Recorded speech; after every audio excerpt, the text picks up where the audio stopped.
గత 2 రోజులుగా వికారాబాద్ జిల్లాలో భారీగా వర్షాలు కురుస్తున్నాయి. కోటపల్లి ప్రాజెక్ట్, మోమిన్పేట్, నందివాగు, సర్పంచ్పల్లి, శివారెడ్డిపేట్ చెరువులు నిండుకుండలను తలపిస్తున్నాయి. దీంతో పలు గ్రామాలకు రాకపోకలు నిలిచిపోయాయి. దారూర్ మండలం గురుదొట్ల గ్రామంలో చెరువుకు గండిపడడంతో పంట పొలాలు కొట్టుకుపోయాయి. అధికారుల నిర్లక్ష్యంతోనే చెరువుకు గండిపడిందని గ్రామస్తులు మండిపడ్డారు. పంటలు నష్టపోయిన ప్రతి రైతును ప్రభుత్వమే ఆదుకోవాలని డిమాండ్ చేశారు. అత్యవసరమైతే తప్ప ఎవరి ఇళ్లలో నుంచి బయటకు రావద్దని, వాగులు దాటే ప్రయత్నం చేయొద్దని అధికారులు సూచిస్తున్నారు.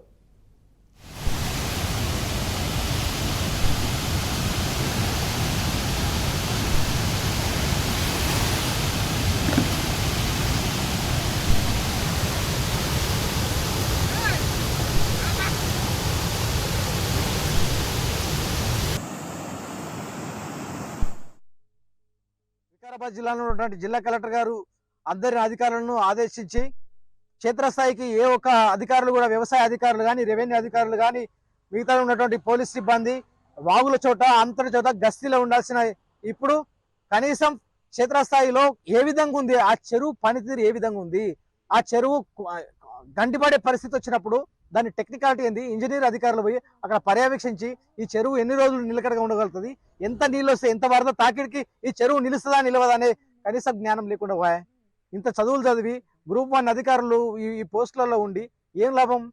సమాజానికి మీరు సేవ చేయనప్పుడు మీ ఉద్యోగాలు ఎందుకు? మీరు ఉద్యోగాలు తక్షణమే వికారాబాద్ ఇరిగేషన్ ఈ గారిని తక్షణమే, జిల్లా కలెక్టర్ గారు కానీ, రాష్ట్ర ప్రభుత్వం ఉన్నటువంటి సీఎం గారు తక్షణమే సస్పెండ్ చేయండి. ఇక్కడ ఉన్నటువంటి గురుదట్ల చెరువు గండిపడి అక్కడ రైతులు కనీసం ఎంత గోసపడుతున్నారు. మేము అక్కడికే విచ్చేసి ఆల్రెడీ రైతులను పరామర్శించడం జరిగింది.